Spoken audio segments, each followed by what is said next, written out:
So let's start another important topic that is motion. ठीक है, motion क्या होता है, कैसे होता है, बहुत ही प्रैक्टिकल चैप्टर है और इसको डिस्कस करने में आपको और हमको दोनों को मजा आने वाला है। तो इसके कुछ बेसिक्स पे कमांड कर लें, देन आफ्टर दैट हम इसको प्रो लेवल के क्वेश्चंस करेंगे ताकि आपका इन डेप्थ क्लियरिटी हो जाए। ठीक है, अगर मैं मोशन चैप्टर की बात करता हूं बच्चों, तो ऑन एन एवरेज 2 क्वेश्चंस आ जाते हैं, बट लास्ट ईयर अगर हम देखें तो 3 क्वेश्चन इस चैप्टर में से आपसे पूछे गए हैं।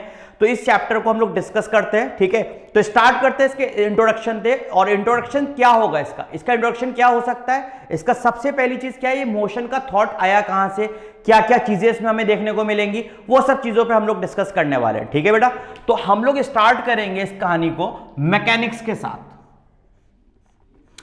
इसकी स्टोरी स्टार्ट हुई है मैकेनिक्स से। अब सवाल ये उठता है कि सर मैकेनिक्स है क्या, मैकेनिक्स है क्या। तो मैकेनिक्स की अगर मैं बात करूं तो मैकेनिक्स बेसिकली बेटा ब्रांच है फिजिक्स की। ठीक है, mechanics is the branch of physics which deals with the study of those objects which are doing motion। मतलब जो ऑब्जेक्ट्स मोशन कर रहे होते हैं उनकी स्टडी को बेसिकली हम लोग मैकेनिक्स कहेंगे। और मैकेनिक्स किसकी ब्रांच हो गई, मैकेनिक्स फिजिक्स की ब्रांच हो गई। ठीक है, तो इसकी डेफिनेशन हम लोग क्या लिखने वाले हैं, इसकी डेफिनेशन हम लोग लिखेंगे, it is the branch of physics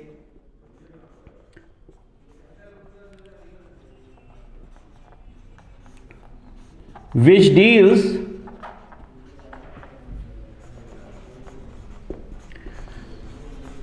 with those objects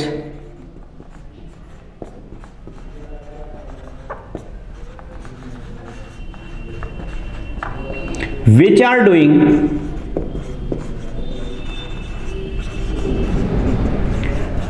motion। Alright, तो मैकेनिक्स क्या हो गया, मैकेनिक्स ब्रांच हो गई फिजिक्स की जो कि डील कर रही होती है उन ऑब्जेक्ट से जो कि मोशन कर रहे होंगे।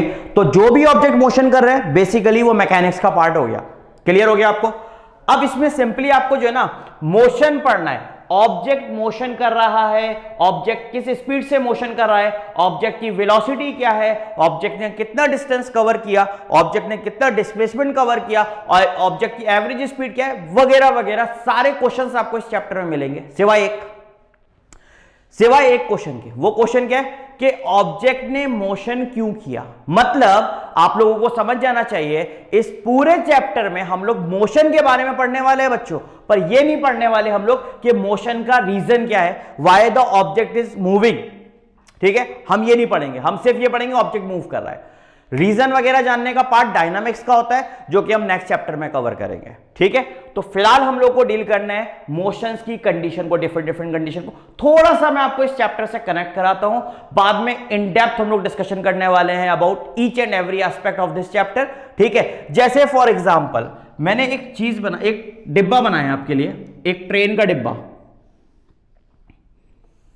इस तरीके से, और ये इधर मोशन कर रहा है।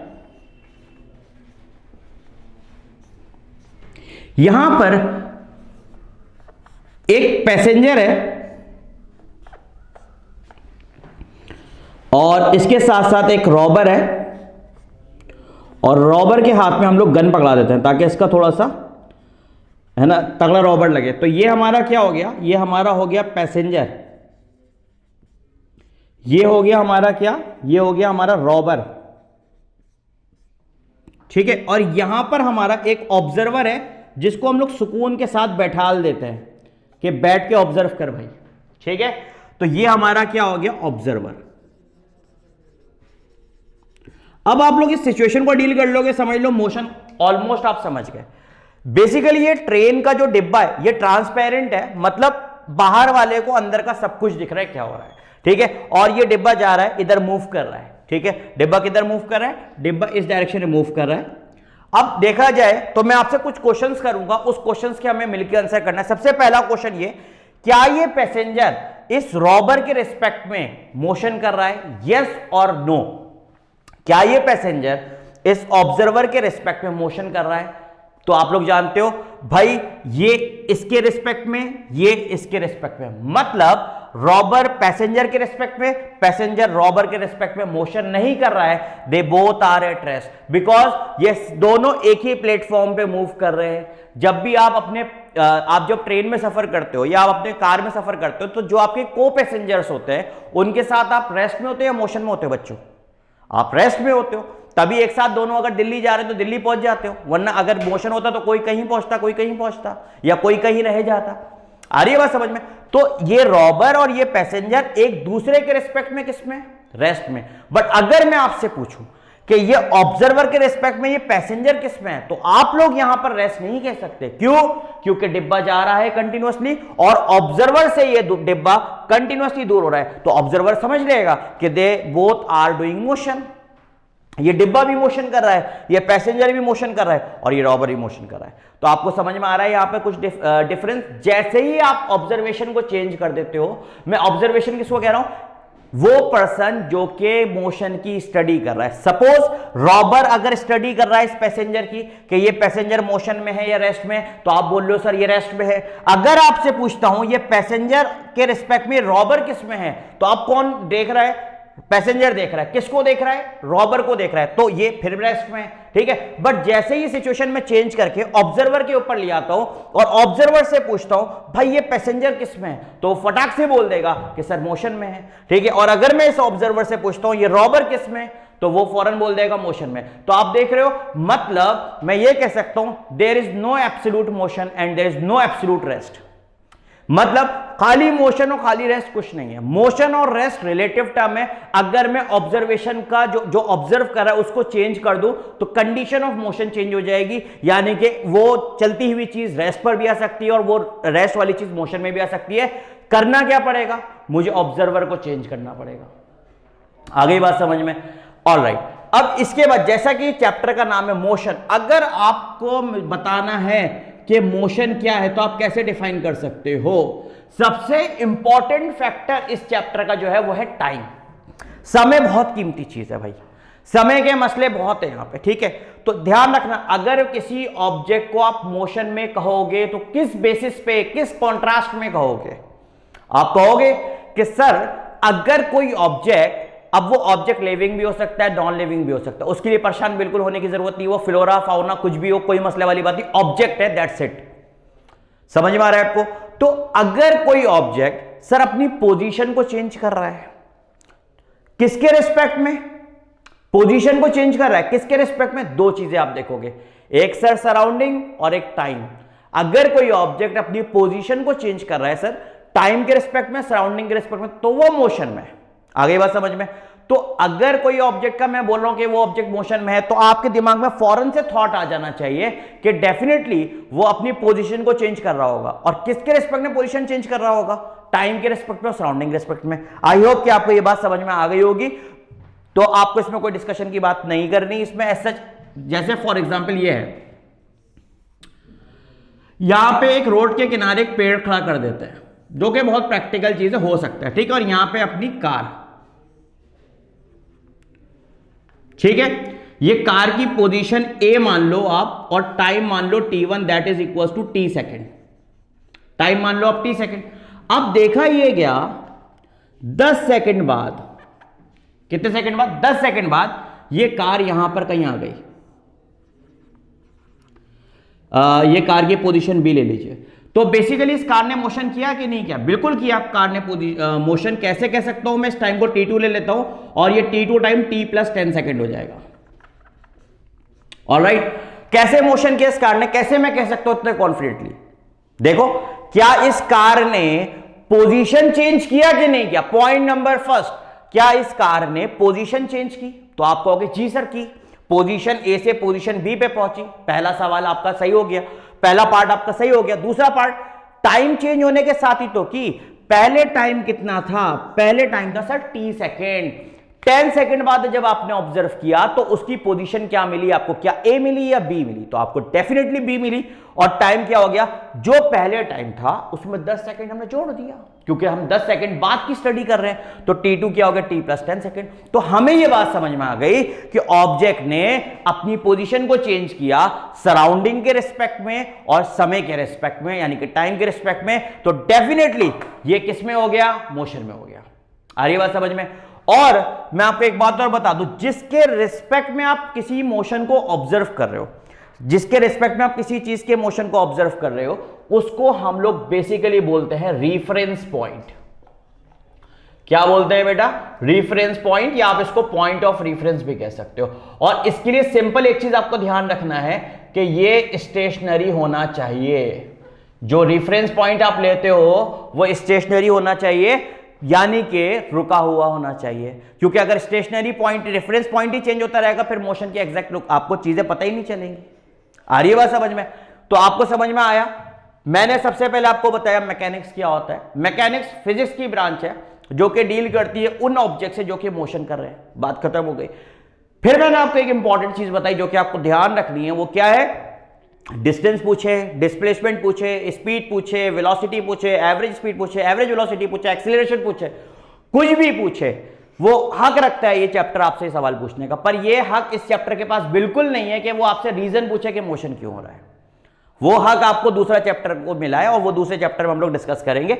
उसके बाद मैंने आपको कंडीशन बताई, ये एक स्टेटमेंट लिखा हमने कि अगर मैं पैसेंजर को रॉबर के साथ देखूं, रॉबर को पैसेंजर के साथ देखूं, सुकून के साथ, दोनों रेस्ट में है, बट ऑब्जर्वर के रिस्पेक्ट में ये पैसेंजर हो या ऑब्जर्वर के रिस्पेक्ट में ये रॉबर हो, दोनों ही मोशन में कहलाएंगे। क्योंकि आपको ये सारी सिचुएशन मैंने आपको समझा दी। उसके बाद हमने बताया कि मोशन होगा क्या।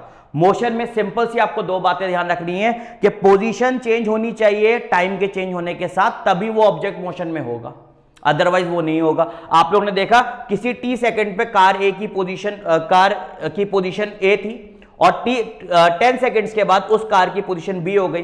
तो T1 टाइम टी सेकंड लिया तो T2 टाइम कितना हो जाएगा, वो सेकंड जो पहले था उसके बाद आपने कितने सेकंड बाद स्टडी करी, मतलब T + 10 सेकंड। आ रही बात समझ में?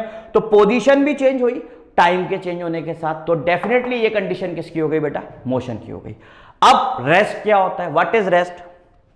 अगर हम रेस्ट को डिस्कस करना चाहें तो रेस्ट को हम कैसे डिफाइन कर सकते हैं? आप लोग जब प्रॉपर्ली क्लास करोगे तो इसकी सारी डेफिनेशन, सारे इफ एंड बट सब कुछ लिखवाए जाएंगे। अभी जस्ट एक ओवरव्यू है आपको बताने के लिए कि ये पोर्शन कितना इंटरेस्टिंग है और इस चैप्टर की इंपॉर्टेंस क्या है वो मैं आपको बता चुका हूं। 3 क्वेश्चन लास्ट ईयर ही आ चुके हैं, आप लोग जाके चेक कर सकते हैं।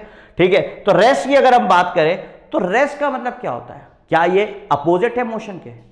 मतलब हम सोच रहे हैं क्या जो मोशन में हुआ था उसका उल्टा होना चाहिए यहां पर? तो बिल्कुल आप लोग सही सोच रहे हो। मतलब टाइम, देखो यार, अब तुम सोचोगे सर मोशन में तो टाइम चेंज हुआ था, रेस्ट में टाइम चेंज नहीं होना चाहिए। यार टाइम को कोई नहीं रोक पाएगा, समझ में आ रहा है? तो टाइम तो चेंज होगा बट पोजीशन चेंज नहीं होगी बेटा। आ रही बात समझ में? टाइम तो चेंज होगा बट पोजीशन चेंज नहीं होगी। तो वो कंडीशन किसकी हो गई, रेस्ट की हो गई। ऐसा मत सोचने लगना कि यार कि टाइम भी नहीं बदलेगा, टाइम भी कांस्टेंट, मतलब सब चीज, टाइम भी नहीं चल रहा, टाइम भी रुक गया आपके हिसाब से। ऐसा कुछ नहीं है, टाइम चेंज होगा बट पोजीशन चेंज नहीं होगी, तो वो वाली कंडीशन रेस्ट की कहलाएगी। और अगर टाइम के चेंज होने के साथ पोजीशन चेंज हो गई तो वो कंडीशन मोशन की कहलाएगी। Are you getting my point? आपको समझ में आ रहा होगा। बहुत डीप बातों पे ध्यान रखना है। टाइम चेंज होगा ही होगा, time never stops for anyone. तो आपको भी हर टाइम हर समय अपना यही सोचना चाहिए कि हम इसको कैसे प्रोडक्टिव बनाएं। ठीक है बेटा, ये बात आपको समझ में आ गई। उसके बाद आप लोगों ने सुना होगा कि there are some quantities which are scalar and there are some quantities which are vector. मतलब कुछ क्वांटिटीज को हम स्केलर क्वांटिटी कहते हैं और कुछ क्वांटिटीज को हम लोग वेक्टर क्वांटिटी कहते हैं। यह बात आपको पता होनी चाहिए। स्केलर क्वांटिटी क्या होती है पता है आपको? स्केलर क्वांटिटी वो क्वांटिटी होती है जिसका सिर्फ और सिर्फ मैग्नीट्यूड होता है, डायरेक्शन का कोई रोल नहीं है स्केलर क्वांटिटी में। और वेक्टर क्वांटिटी एक ऐसी क्वांटिटी होती है जिसका मैग्नीट्यूड भी होता है और जिसका डायरेक्शन भी होता है। Are you getting my point? तो स्केलर क्वांटिटी कैसी क्वांटिटी हो गई भाई? स्केलर क्वांटिटी एक ऐसी क्वांटिटी हो गई जिसके पास केवल और केवल मैग्नीट्यूड है। और वेक्टर क्वांटिटी कैसी क्वांटिटी हो गई? जिसके पास मैग्नीट्यूड है, डायरेक्शन है। अब अगर मैं आपसे सवाल पूछता हूं कि हम स्केलर क्वांटिटी को चेंज कैसे कर सकते हैं? If I want to change a scalar quantity, what is the way so that I can change the scalar quantity? Simple एक तरीका, मैग्नीट्यूड चेंज कर दो, scalar quantity change. Getting my point? अब मैं आपसे पूछता हूं कि वेक्टर क्वांटिटी को चेंज करने का तरीका क्या है? तो आप सोचो, सर ने क्या बोला? सर ने बोला वेक्टर क्वांटिटी जिस जिस फैक्टर पर डिपेंड करती है उसी को बदल दो, काम बच जाएगा अपना। चाहते क्या है हम चाहते हैं वेक्टर क्वांटिटी को चेंज करना, सिंपल। तो मतलब मैंने अभी कहा था आपसे कि वेक्टर क्वांटिटी मतलब ऐसी क्वांटिटी जिसके पास मैग्नीट्यूड हो, डायरेक्शन हो। तो मतलब अगर मैं वेक्टर क्वांटिटी को चेंज करना चाहता हूं तो मैं उसका या तो मैग्नीट्यूड चेंज कर दूं, या मैं उसका डायरेक्शन चेंज कर दूं, या दोनों चेंज कर दूं। तीनों ही कंडीशन में हमारे वेक्टर क्वांटिटी चेंज हो जानी है। समझ में आ रहा है आप लोगों को? तीनों ही कंडीशन में वेक्टर क्वांटिटी हमारी चेंज हो जाएगी बेटा। तो अब जैसे फॉर एग्जांपल एक बॉडी है जो कि सर्कुलर मोशन कर रही है इस तरीके से, ठीक है? एक बॉडी सर्कुलर मोशन कर रही, आपको ध्यान रखना एक सिंगल चीज पे आपको ध्यान रखना है ताकि आपकी अच्छी कॉन्सेप्ट बिल्ड हो पाए, ठीक है? तो मैंने पूछा यहां पर जो मैंने पॉइंट लिया वो, यहां पर मैंने जो पॉइंट लिया है वो, यहां पर वो जो मैंने पॉइंट लिया, और यहां पे जो मैंने पॉइंट लिया ये मैं पॉइंट्स स्टडी करता हूं। और जो मोशन हो रहा है सर्कुलर मोशन, वो हो रहा है एंटी क्लॉकवाइज।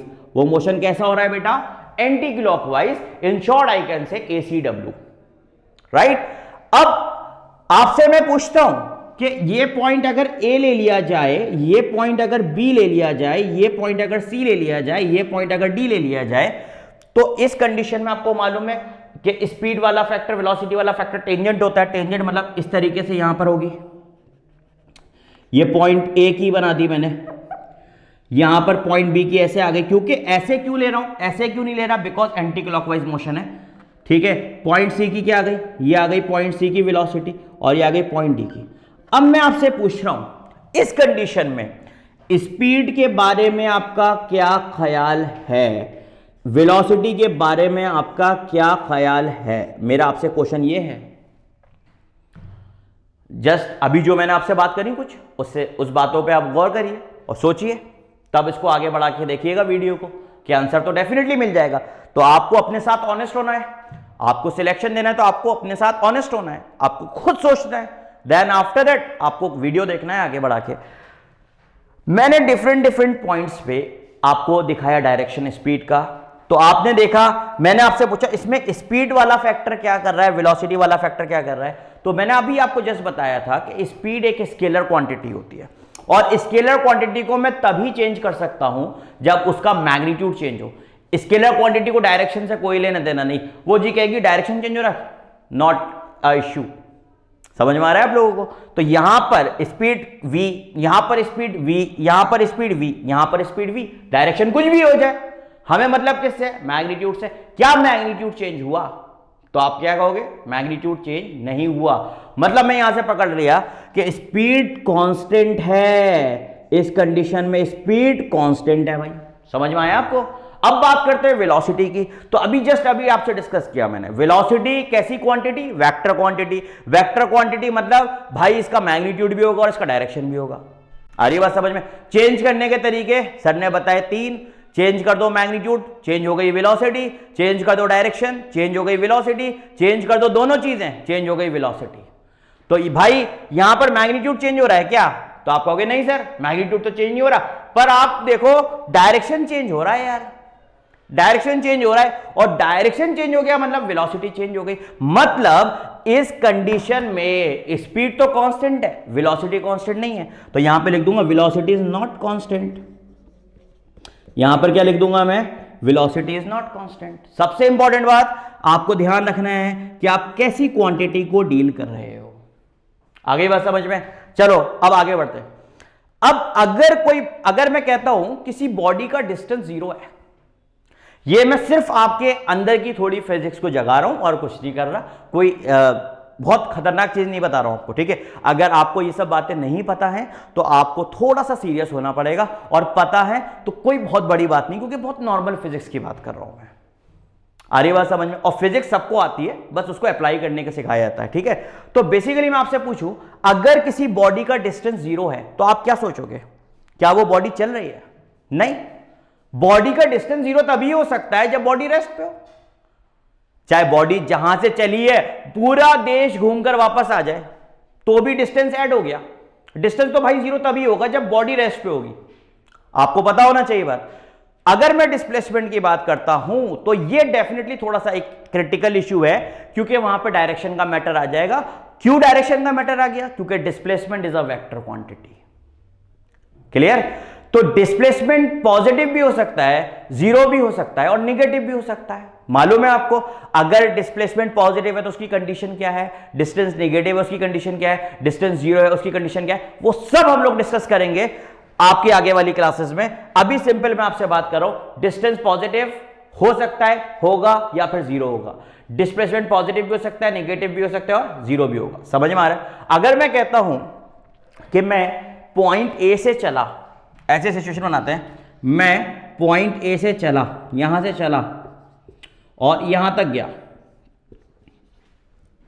मैं पॉइंट ए से चला और पॉइंट बी तक गया, तो आप मेरे को बताइए कि डिस्टेंस और डिस्प्लेसमेंट का रेशियो क्या आएगा। कम ऑन, आंसर करने की कोशिश करेंगे। आप चले कहां से, यहां से पहुंचे कहां पर, यहां पर, कुछ पलटे नहीं पलटे, सीधे सीधे गए सर बस। तो जो मैं आपको बताना चाह रहा हूं वो समझिए, डिस्टेंस जो होगा वही डिस्प्लेसमेंट है, जो डिस्टेंस होगा वही डिस्प्लेसमेंट है। वाई?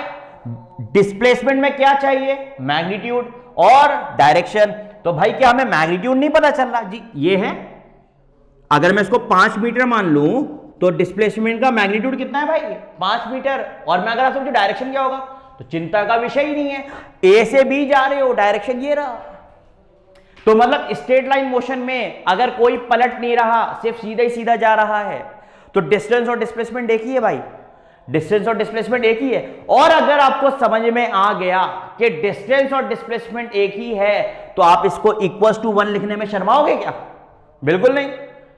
तो distance is equal to displacement हो गया भाई, distance is equal to displacement हो गया। आ रही है बात समझ में? और मैंने आपको क्या बोला, सिंपल सी बात है कि डिस्टेंस या जीरो होने की कंडीशन, जल्दी से बताओ, जल्दी सोचो, क्या बोली थी? बॉडी रेस्ट पे, बॉडी रेस्ट पे तो distance zero, displacement zero, positive negative अलग अलग कंडीशन। ठीक है, ध्यान रखिएगा, उसको हम डिस्कस करेंगे अभी। यहां तक हम लोग को समझ में आ गया। एक सवाल आपसे पूछ लेते हैं, What is the relation between distance and displacement? इसी से मिलता जुलता सिमिलर सवाल AIEEE 2003 में भी पूछा था, ज्यादा मुझे याद आ रहा है। ठीक है, क्वेश्चन बिल्कुल टफ नहीं है, क्वेश्चन तो बिल्कुल 100% बेसिक्स पे है। तो आपसे पूछा क्या, डिमांड क्या की गई? आपसे पूछा डिस्टेंस और डिस्प्लेसमेंट का रिश्ता बताओ भाई।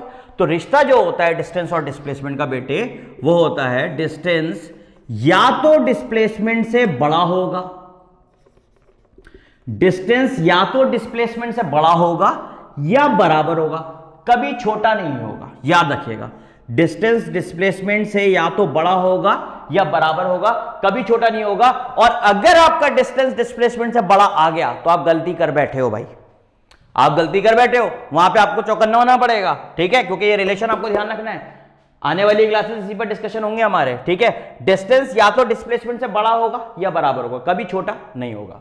आ रही है बात समझ में? आगे बढ़ते हैं।